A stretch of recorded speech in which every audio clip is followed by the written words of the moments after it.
देखिए, मिलिट्री के चीफ आसिम मुनीर साहब ने तो ये कहा कि दो ही रियासतें कलमा के आधार पर बनी हैं, एक मदीना और 1300 साल बाद पाकिस्तान।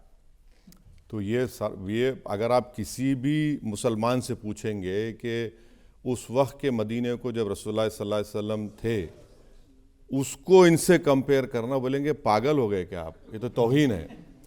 आसिम मुनीर के बारे में एक शायर ने अच्छा कहा था कि मासूमों की गर्दन पे खंजर रख कर कातिल अब खुद को मुजाहिद कहता है।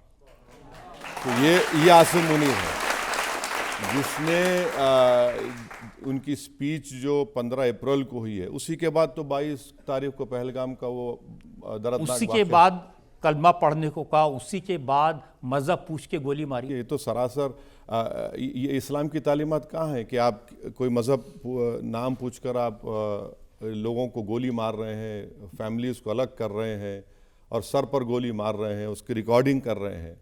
तो ये तो अपनी तमाम नाकामियों को और अपनी सुप्रीमेसी को बरकरार रखने के लिए, और इन लोगों का एक ही मकसद है।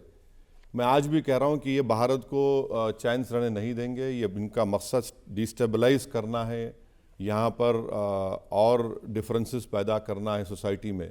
इसीलिए उनका वही असल एजेंडा वही है उनका। देखिए, उनके जो डीजी ISPR हैं वो कहते हैं कि हमारे जो आर्मी चीफ हैं वो हमें बताते हैं हमारी फौज का मोटो है जिहाद। हम अमन चाहते हैं मगर जुल्म के खिलाफ। गर जंग लाजमी है तो फिर जंग सही। कि आप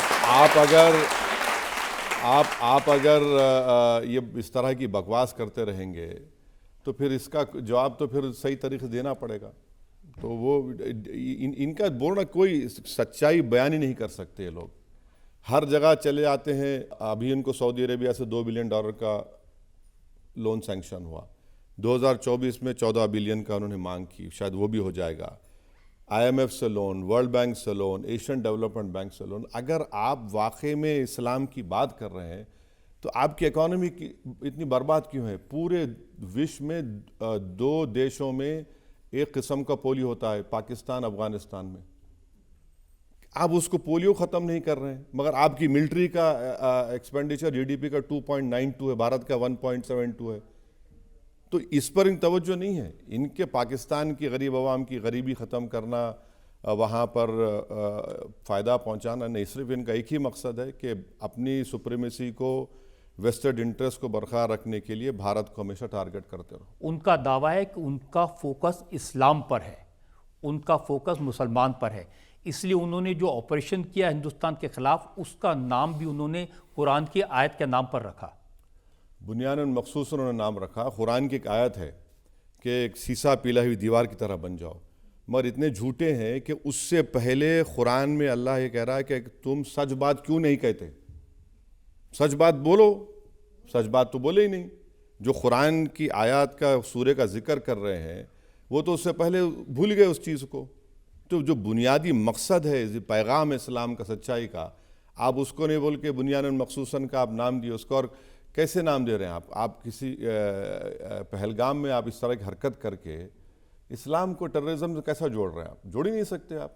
और वो आप कर रहे हैं। आपकी पूरे मुल्क में सबसे ज़्यादा टेरर ग्रुप्स हैं, सैंक्शन ग्रुप्स हैं। उसामा बिन लादेन वहाँ पर पाया गया। जितने यूनाइटेड नेशन के प्रोस्क्राइब टेररिस्ट है वहाँ पर है। बल्कि आसिम मुनीर को जो उनकी दावत हुई थी, उनको बड़ा पोस्ट मिलने के बाद एक बाजू तस्वीर है, एक यूनाइटेड नेशन का प्रोस्क्राइब टेररिस्ट है। हम 9 जगह पर मारते हैं लश्कर के हेडक्वार्टर पर, तो वहाँ पर जो नमाज जनाजा पढ़ाता है वो टेररिस्ट है अमेरिका के लिस्ट में। तो कौन सा आप इस्लाम की बात? लेकिन वो तो कह रहे हैं कि आपने टेररिस्ट के अड्डों को नहीं मारा, मदरसों मस्जिदों को तबाह किया। नहीं, जो 9 मुकामात थे जो यूनाइटेड नेशंस के प्रिस्क्राइब लिस्ट में ऑर्गेनाइजेशन का हेड ऑफिस था, उस पर हमला हुआ। ना मिलिट्री को मारा पाकिस्तान के, ना सिविलियन कोई जगह पे कैजुअल्टी हुई। तो जिस जगह से हमारे को ख़तरा हो रहा है, जहाँ से हमले हो रहे हैं, तो वे तो ज़रूरी है। उनका दावा यह है कि हम तो इस्लाम को डिफेंड करने के लिए लड़ रहे हैं। और अभी तो उनके प्राइम मिनिस्टर कह रहे थे कि हम चाहते तो उनके 10 प्लेन मार सकते थे हिंदुस्तान के, हमने 5 ही मारे। एक और स्टेटमेंट है ان کے پرائم منسٹر کا کہ میں سوئمنگ کر رہا تھا، میں نے سوئمنگ ٹرنکس میں تھے وہ، اور ہم لوگ مجھے میرا فون بجا، معلوم ہوا کہ بھارت نے پہلے ہی اٹیک کر دیا ہم پر.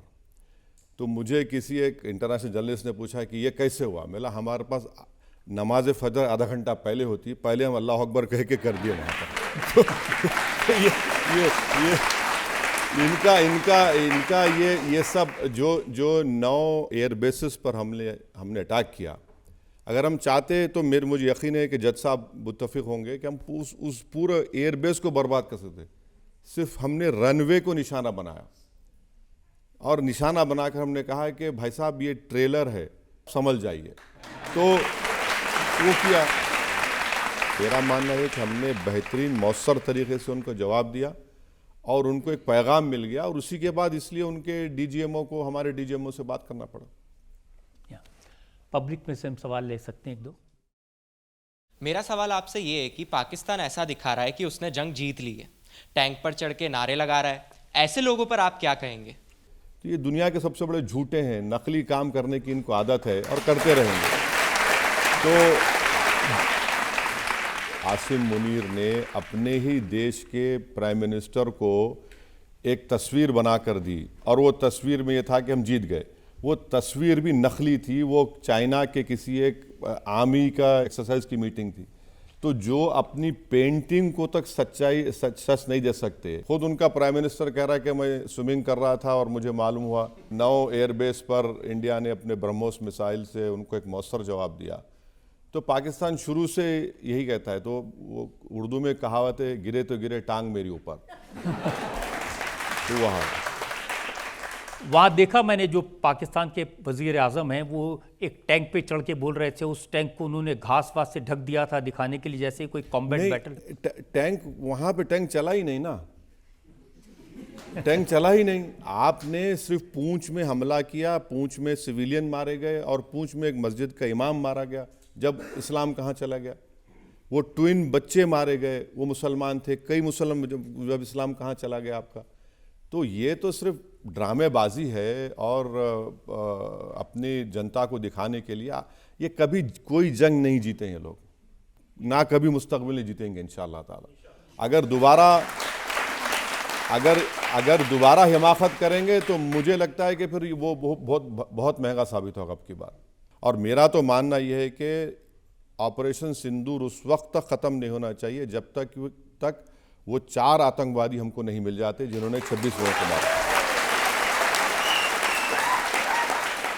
سر، پاکستان میں آج بھی میڈیا اور مدرسوں کا سہارا لے کر لوگوں کو گمراہ کیا جا رہا ہے. کیا آپ کو نہیں لگتا ہے کہ خطرہ بھی ٹلا نہیں ہے؟ بالکل میں ایگری ہوں آپ سے. خطرہ کبھی نہیں ٹلے گا. خطرہ ہمیشہ رہے گا جب تک پاکستان کی آرمی اس دیش کو کنٹرول کرتے رہے گی. جب وہ کنٹرول کریں گے تو بھارت کے خلاف ٹیررسٹ گروپس کو سپورٹ کرتے آئے ہیں، وہ خطرہ رہے گا. آپ کو ہم کو چوکس رہنے کی ضرورت ہے، اور ہمیشہ ان کے جو برے پلاننگ ہے یا ان کی جو نیت ہے اس کو ہم کو کامیاب ہونے دینا ہے. بس ایک کوشچن یہ ہے کہ آپ بھارت ماتا کی جے بولنے میں کیوں پریشانی ہوتی ہے آپ کو؟ دیکھیے، اس کو وفاداری سے جوڑنے کی کوشش اگر آپ کر رہے ہیں تو بہت بڑی غلطی کر رہے ہیں آپ. میں جے ہند بول رہا ہوں، اس میں تکلیف کیوں ہونا چاہیے کسی کو؟ میں ہندوستان زندہ باد کے نعرے لگاتا ہوں، بھارت زندہ باد کے نعرے لگاتا ہوں. تو اس میں یہ میرا رائٹ ہے. میرا بولنا ہے کہ بھارت میں ڈیموکریسی ہے اور فریڈم آف سپیچ ہمارا فنڈامنٹل رائٹ ہے. آپ اپنا نعرہ آپ لگائیے، ہم اپنا نعرہ لگائیں گے. تو یہی تو بھارت کی خوبصورتی ہے.